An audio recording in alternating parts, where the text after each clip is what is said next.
I mean, it's not like, you know, gushing, but it was coating this whole area with some residue.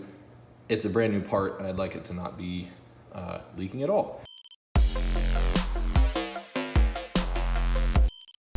Hello Fun Ahead fanatics, and welcome back to Fun Ahead TV. Today in this video we're going to be tackling one of the items that we'll need to do while the engine's out, and that is chase down an oil leak. It's seemingly an oil leak coming from the new IMS bearing flange that I put into the engine just a couple of years ago and about 10,000 miles ago. Shouldn't be leaking. It is leaking, so we're going to investigate what's going on with that and try to remedy that situation. On the note of the IMS bearing from this car, if you're interested, please go back and check out the video that I made talking about the condition of the IMS bearing. You can click on the link here to watch that video, and you can see that the original IMS bearing with 98,000 miles was actually in pretty solid shape. But if you want to see more about that, go watch that video. Anyway, let's remedy an oil leak. Okay, so here we are again at the back of the engine. Now that we have taken out the timing chain guides out of bank 1 here, it's time to look at the intermediate shaft bearing and why this housing is leaking. I'm just going to remove these two 10 millimeter bolts, one here, kind of set this down out of the way so that we can easily get access to this tensioner. This is the intermediate shaft chain tensioner, the one that tensions the chain between the crankshaft and the intermediate shaft. And we'll take the tension off that so that we can then take the intermediate shaft bearing flange off and take a look at what's going on in there. And then we're gonna see hopefully where it's leaking. I honestly, like I said before, I can't really tell. I actually sealed this center part up with silicone, and that would have been the most likely culprit to me, because this flange actually has a rubber seal on it, but maybe it isn't a very good one. So we'll reseal this, and then we will seal this up again on the outside and then put it back on.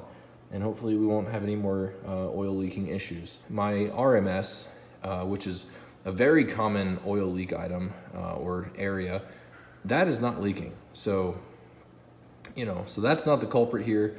I've already cleaned this up a little bit, which is why you're probably looking at this going, dude, that's clearly not leaking at all. That's because I already hit it with some brake clean. But believe me, it was leaking a good bit. You can see some residue down here. I mean, it's not like, you know, gushing, but it was coating this whole area with some residue. It's a brand new part, and I'd like it to not be leaking at all. So we're just, while it's out, I want to just kind of look over it, get it cleaned up, and hopefully seal it up a little bit better.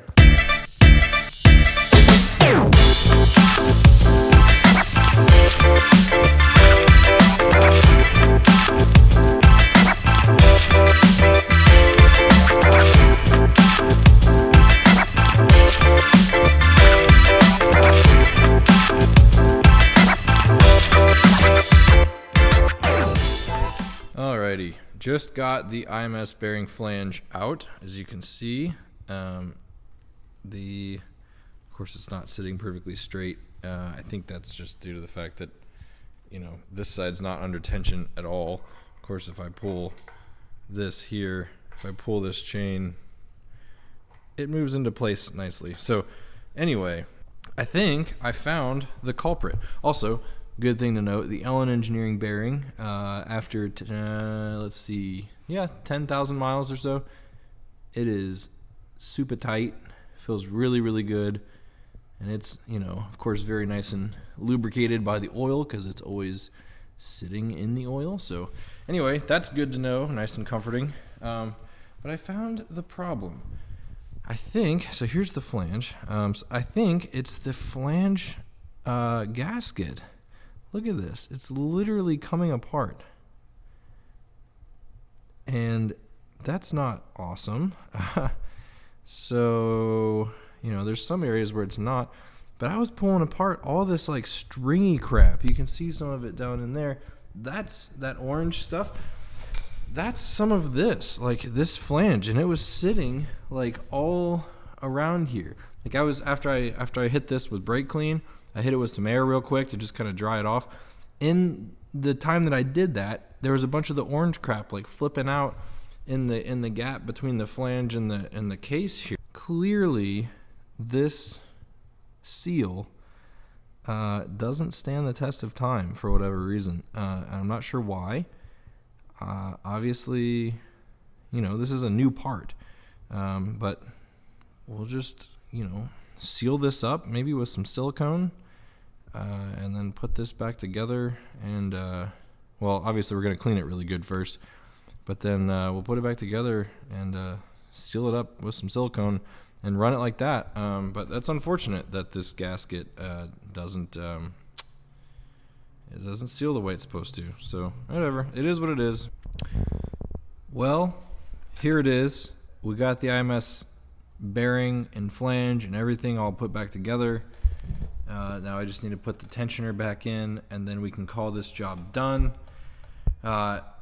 So yeah, everything's torqued, good to go. I did end up using some high temp gasket maker on this. I was very, very careful to not use too much, but obviously, so previously I didn't put any around here. I was just relying on the flange seal on the flange itself, on the gasket.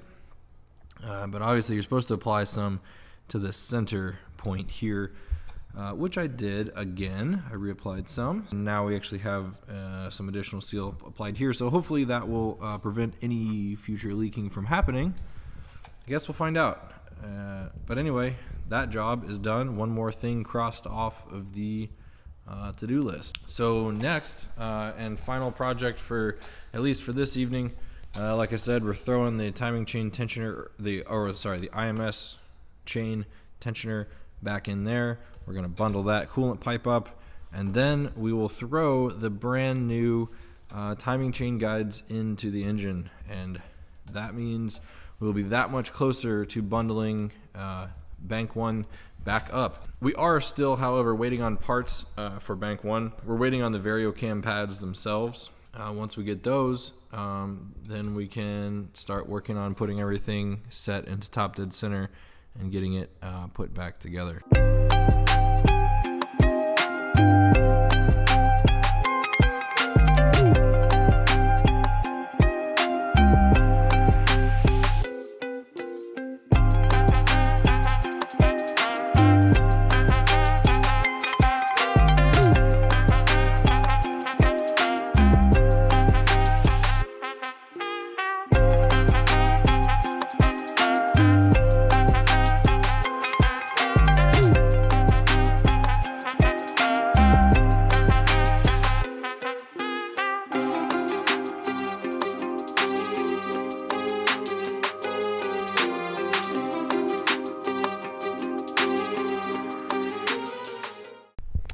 Okie frickin' dokie. So as you just saw in the last couple of time lapses, we got the IMS chain tensioner all put back in and torqued. The coolant tube is snugged back up in there with its two 10mm bolts.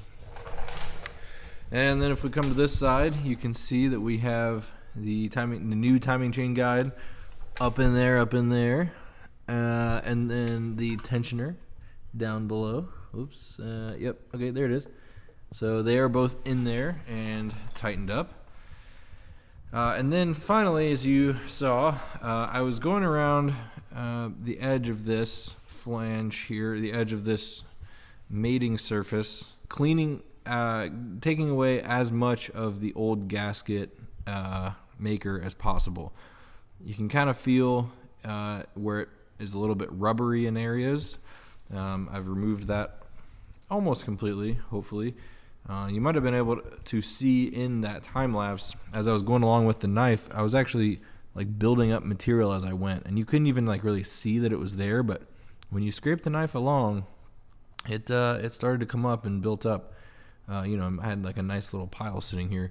After going along with the razor, I think I have this surface nice and clean. I'm going to end up doing the same thing with the valve cover itself on the mating surface of it, just to make sure that it's nice and clean and ready for the new Loctite 5900 to go up in here, and so that we'll have a nice good seal. Like I said, we're still waiting on parts. We're still waiting on the VarioCam solenoid pads. Once we get those, I think the next step really is putting Bank 1 back together, because honestly we're in a pretty solid position to be able to do so, and I'm pretty excited about it. Next time on Fun Ahead TV, we're going to put the new pads onto the VarioCam solenoid. Our VarioCam solenoid is good to go and ready to go back in the car. So as you can see, the cams are back in and secured. What we're gonna do actually now is we're going to go ahead and put this in time.